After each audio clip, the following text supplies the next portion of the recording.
जो 88,000 ऋषियों की तपाई हुई भूमि है, 88,000 ऋषियों की सारी शक्तियां जिस भूमि के अंदर समाहित हैं,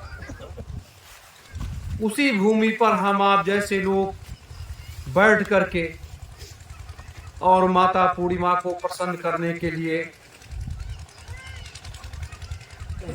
ये यज्ञ करते हैं और प्रार्थना करते हैं। दूसरा अभिप्राय है कि जब धर्म के ऊपर कुठाराघात होने लगता है, आध्यात्मिक शक्तियां छीड़ हो जाती हैं, मानवता त्राहि त्राहि करने लगती है, पशु पक्षी जीव जंतु मनुष्य सब अपने अपने बचाव की मुद्रा को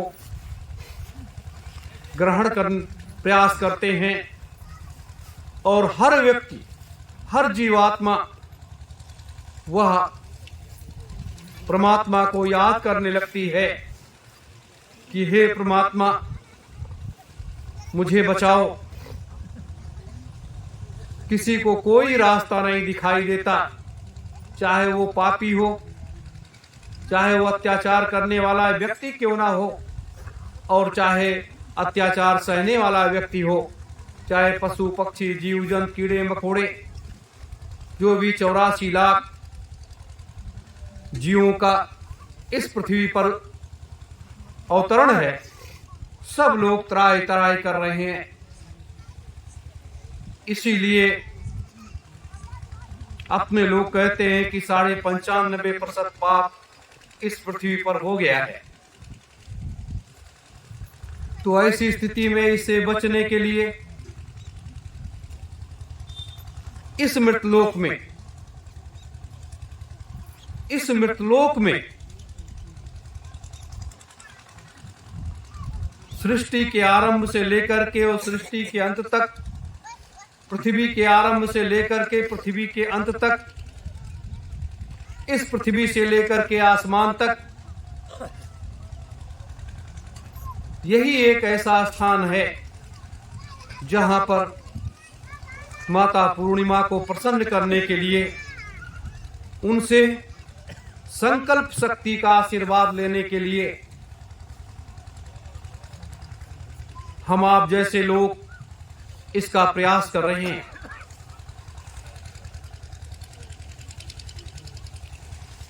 क्या इस मृतलोक में और लोगों को नहीं करना चाहिए? लेकिन लोगों के रास्ते अलग हैं, मार्ग अलग हैं, चलने का तरीका अलग है, बोलने का तरीका अलग है, सारी चीजें लोगों के अलग हैं। लेकिन अपने लोगों का मार्ग युग परिवर्तन का है। अपने लोगों का मार्ग सतलोक तक पहुंचने का है। अपने लोगों का मार्ग अपने गुरुदेव के महान संकल्पों को पूरा करने का है। और अपने लोगों का मार्ग जो है, जो संकल्प है कि 2,03,000 वर्ष की व्यवस्था को स्थापित करने का है,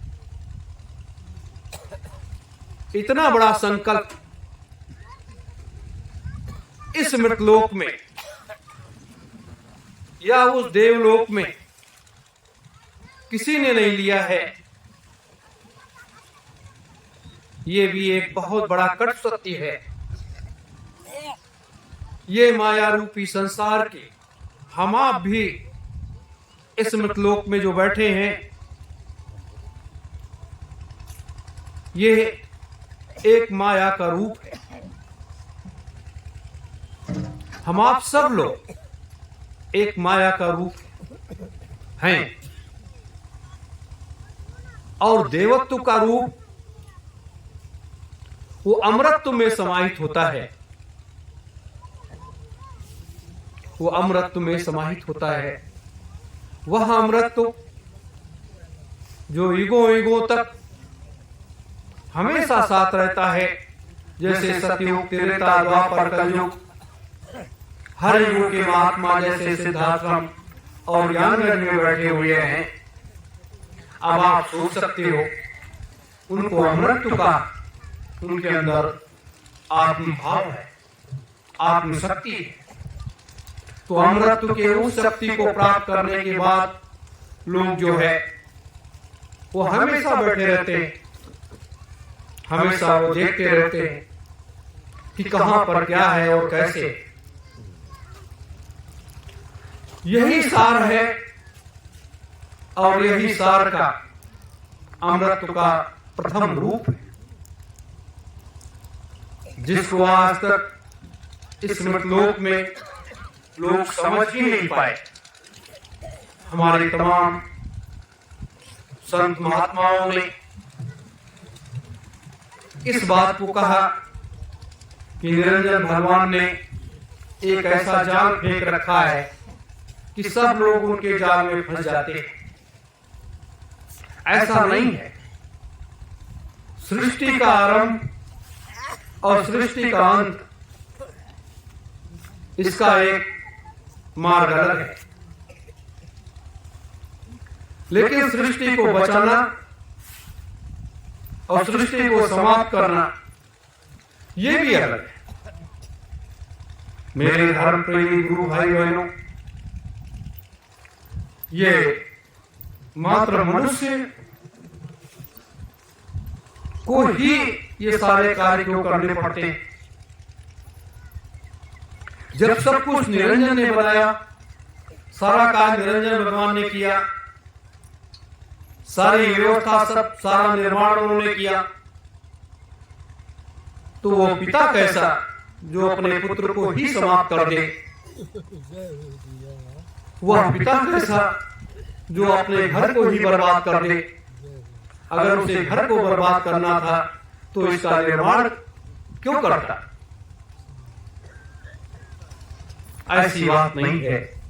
निरंजन ने सिर्फ हमेशा बनाने का प्रयास बना करके तैयार किया, सारी व्यवस्थाओं को किया, सभी देवी देवताओं का निर्माण किया, सारी व्यवस्थाओं किया और समय के एक चक्र को बांध करके महात्माओं को इस पृथ्वी पर उतारने की व्यवस्था किया कि आप कब जाओगे, आपको वहां क्या करना है, कैसे करना है, और हर युगों का एक निर्माण किया। ये जितने युग अनादिकाल आदिकाल सतयुग त्रेता द्वापर कलयुग संतयुग, ये सब जो हम लोग देख रहे हैं, सुन रहे हैं, कर रहे हैं, हमारे ग्रंथों में हमारे मनीषियों ने उद्धरण किया है, ये सब तो बनाया निरंजन भगवान का ही है। ये और किसी दूसरे ने नहीं बनाया। लेकिन आगे का इसके ऊपर भी है, इनके ऊपर भी कोई बैठा हुआ है, उनके ऊपर भी कोई बैठा हुआ है। तो जैसे हमारे आपके माता पिता होते हैं, भाई बहन होते हैं, नाना नानी होते हैं, मामा मामी होते हैं, तमाम रिश्ते की कड़ी एक जुड़ी रहती है, उसी तरीके से सृष्टि का भी एक कड़ी है और सृष्टि के निर्माण से लेकर के और उसकी व्यूह रचना तक की एक अलग कड़ी है।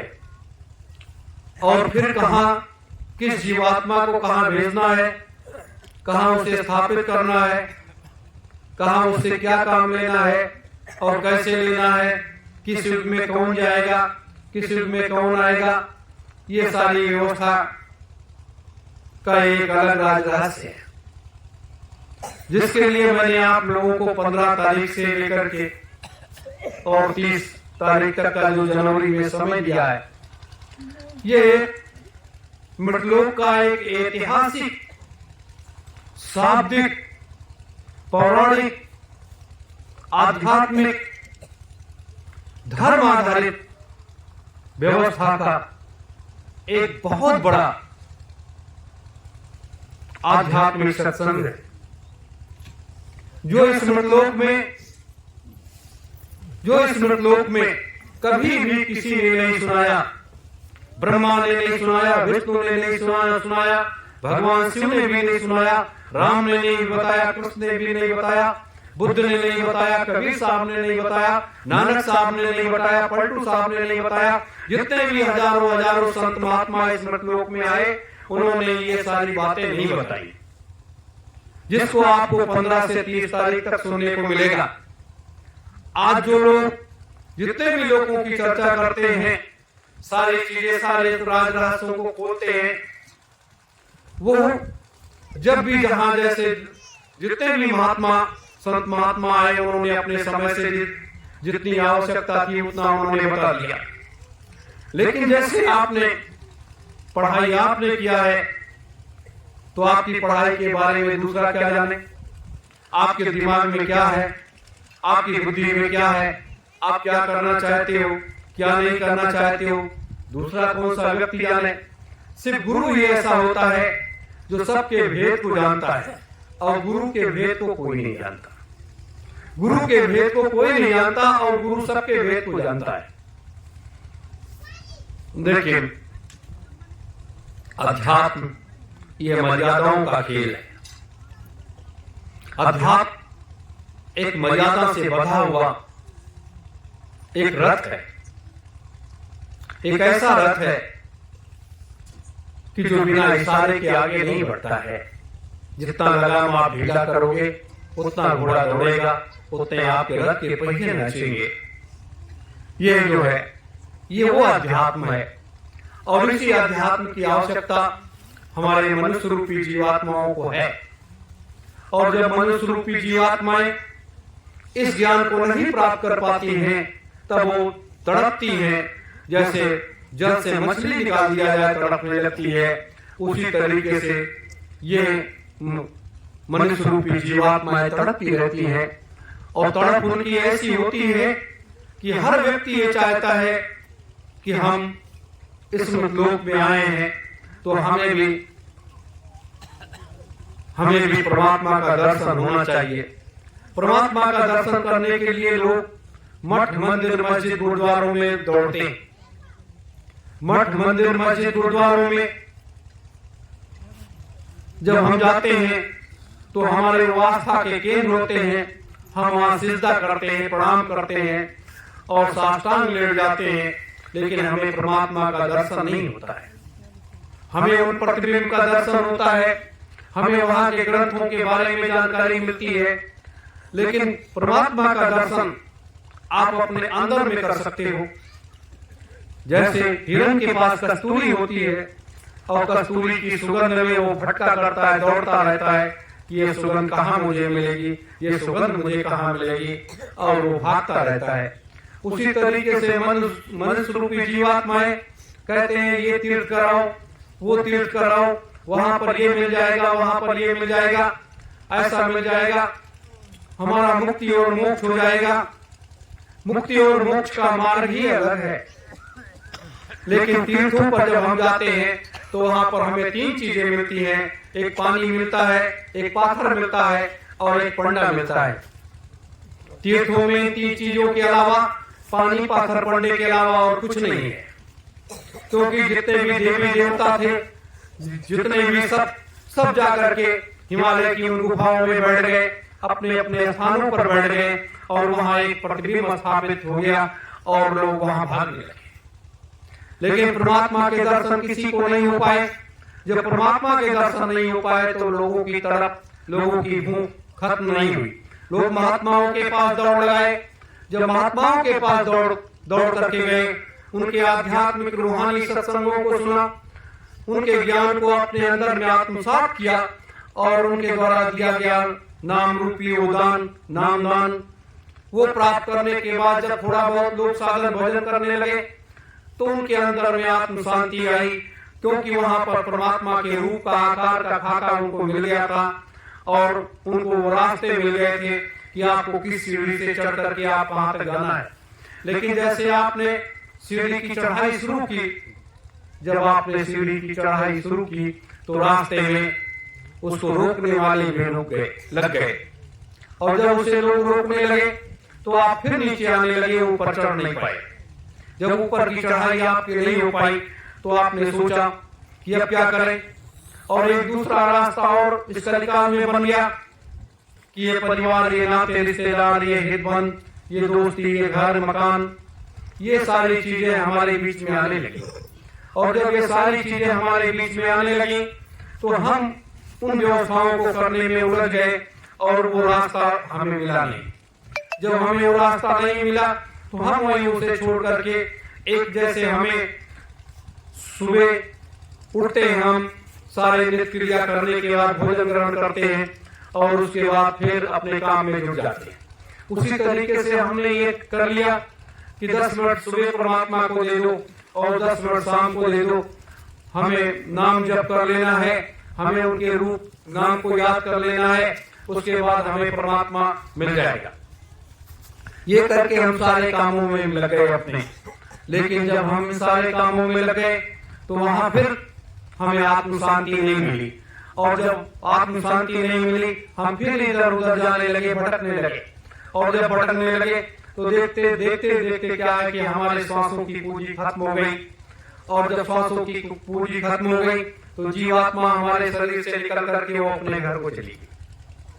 और जब घर को चली गई तो हाड़ मांस के शरीर को लोगों ने ले जाकर के जला करके खाक कर लिया, और धीरे धीरे आपका नाम यह सब समाप्त हो गया।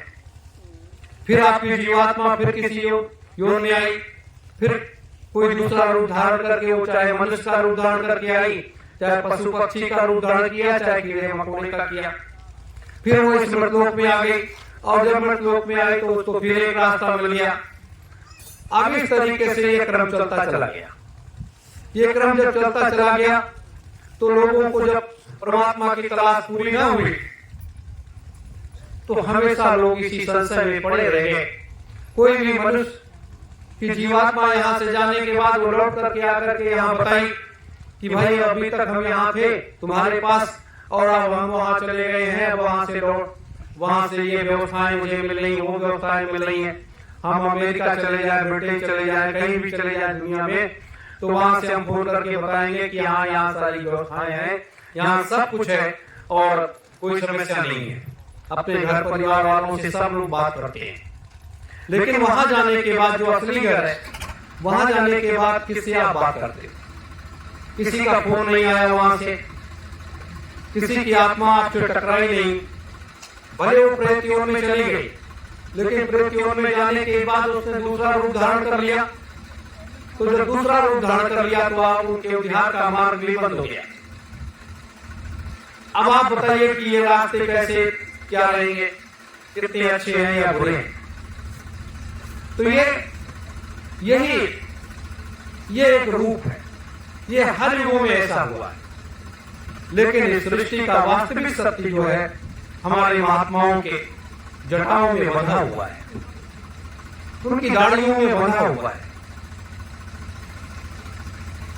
इसलिए बंधा हुआ है कि महात्मा मर्यादित होते हैं, महात्मा सत्य का मार्ग बतलाते हैं, और महात्मा परमात्मा तक पहुंचने का वो सीढ़ी तैयार करते हैं और हमें वहां तक लेकर के जाते हैं।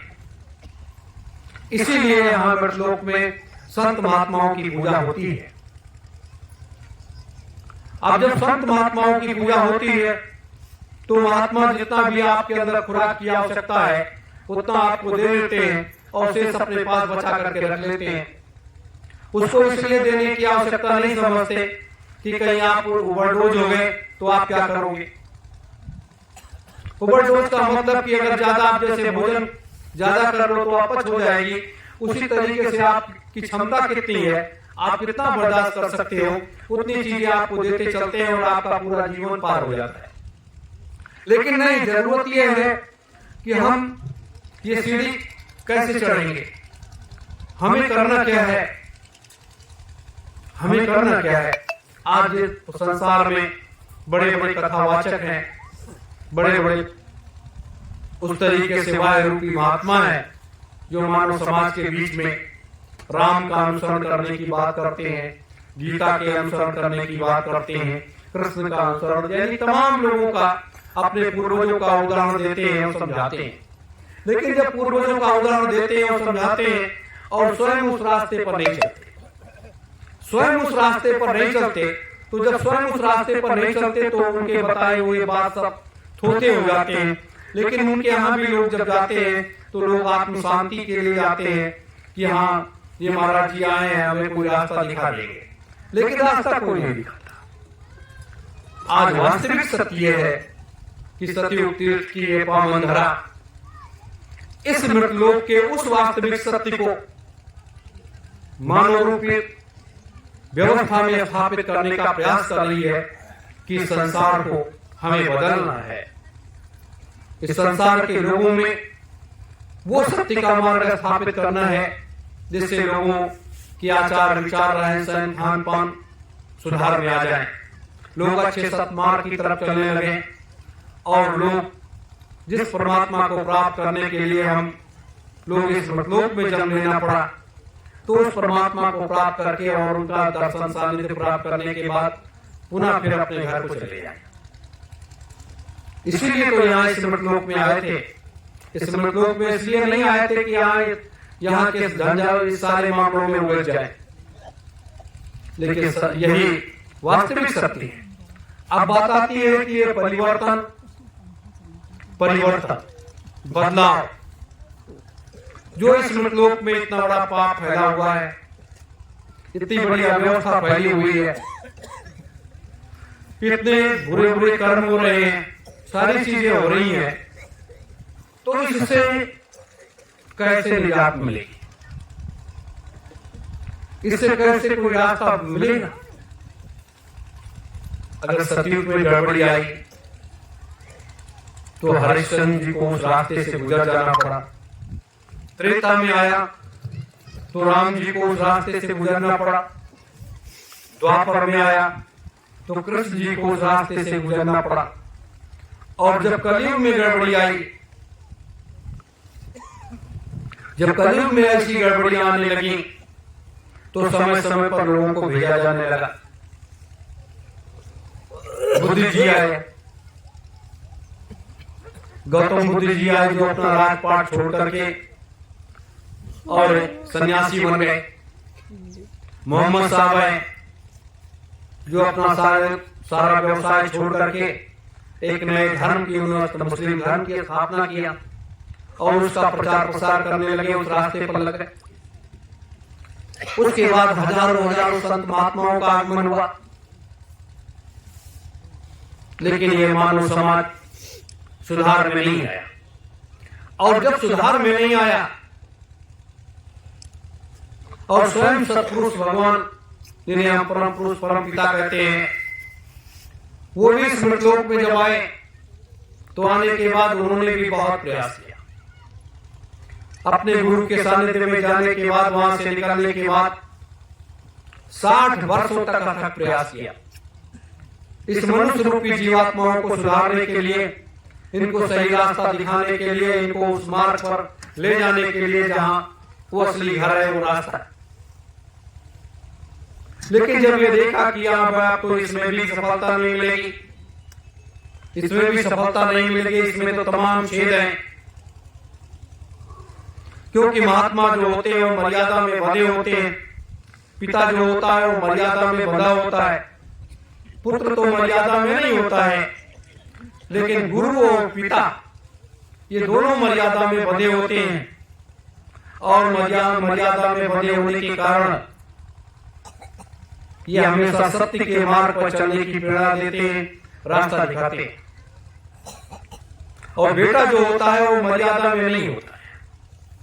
वो अगर देखा कि किसी प्रकार से विपत्ति हमारे माँ बाप पर आ रही है तो उसके लिए वो आगे खड़ा हो जाता है और उसका मुकाबला करने के लिए तैयार हो जाता है। ये वास्तविक सत्य है। और इस वास्तविक सत्य को स्वीकार करते हुए, लेकिन इस कलिकाल में ऐसा संभव है, ऐसा नहीं हो सकता, क्योंकि कलिकाल में तो बुद्धि और विवेक के खेल को लोगों ऐसा हर लिया गया है कि लोगों की बुद्धि सही काम ही नहीं करती। मेरे प्रेमी जनों, तो ऐसी स्थिति में, ऐसे दौर में जब आप सब इस रास्ते पर चलते चलते आगे बढ़ते चले गए, तो एक भयानक स्थिति जब आने की तरफ खड़ी हो गई, तो उसके लिए एक नए खेल की संरचना हुई। एक नए खेल की जो पूर्व से तैयार थी, जैसे 88,000 ऋषियों को पूर्व से तैयार किया गया, उनकी शक्तियों को पूर्व से समाहित किया गया, उनके मार्ग के सारे रास्ते बंद करने के बाद उसको इकट्ठा रखा गया और बाद में उस मार्ग को खोला गया। तो ये पूर्व से ही तो निर्धारित था, क्योंकि ये मालूम था कि आगे जो है इस मृतलोक में रहने वाले लोगों के पास शक्तियां नहीं होंगी, लोग शक्ति विहीन होंगे, क्योंकि देवता और दानव एक साथ बढ़ने लगेंगे। और जब देवता और दानव एक साथ बढ़ने लगेंगे तो लोगों की शक्तियां क्षीण हो जाएंगी, और जब लोगों की शक्तियां क्षीण हो जाएंगी तब कोई एक ऐसा महापुरुष इस मृतलोक में आएगा जो उस मार्ग पर चल करके और लोगों को उत्पन्न करने के बाद उनसे सारे कार्य को करवा लेगा, क्योंकि गुरु का यही मर्म का वो महत्व है जिसको गुरु अपनी शक्तियों के बल से साबित करना चाहता है। लेकिन जब इसी क्रम में अपने जब ये आया कि जय गुरुदेव नाम जो है वो निरंजन भगवान का है, लोग स्तब्ध रह गए कि परमात्मा और प्रभु और निरंजन ये कौन सा खेल है। परमात्मा प्रभु और निरंजन का ये खेल कैसा है, और इसी खेल को लोग नहीं समझ पाए। और जब लोग नहीं समझ पाए तो उनका मार्ग जो है अवरुद्ध होने लगा। काश इस खेल को अगर लोग समझ जाते तो लोगों का मार्ग अवरुद्ध नहीं होता और लोग उस सत्य के मार्ग पर चलते चले जाते। और इसी खेल को समझाने के लिए अपने लोगों को तैयार होना पड़ा, आप लोगों को खड़ा होना पड़ा कि जय गुरुदेव और निरंजन के खेल को समझ लो, सत्यों और सत्पुरुष के खेल को समझ लो। और यही दो खेल को जब आप समझ लोगे तो इन्हीं दोनों में सारी चीजें समाहित हैं, इन्हीं दोनों में सारी चीजें समाहित हैं। और जब इन्हीं दोनों में सारी चीजें समाहित हैं तो आगे खोजने की आवश्यकता ही नहीं है, आगे खोजने की आवश्यकता ही नहीं है, क्योंकि आगे आप किसको खोजोगे, कौन आपको वहां तक लेकर के जाएगा, आपका तीसरा नेत्र कैसे खुलेगा, जिसे थर्ड आई कहते हैं, जिसे शिव नेत्र कहते हैं। भगवान शिव कब शिव नेत्र खोलते थे, जब कभी क्रोध में होते थे तो अपने शिव नेत्र को खोल देते थे, तीसरा नेत्र को खोल देते थे। और या किसी चीज को देखने समझने की आवश्यकता पड़ती थी तब वो अपने तीसरे नेत्र को खोलते थे, और वैसे उस तीसरे नेत्र को हमेशा वो बंद रखते थे।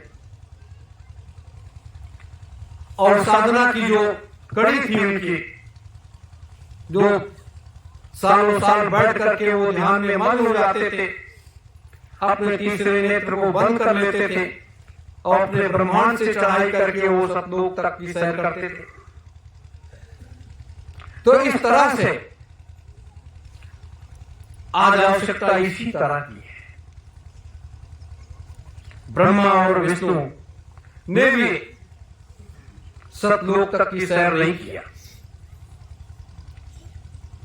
लेकिन भगवान शिव ने ये सारे काम किए।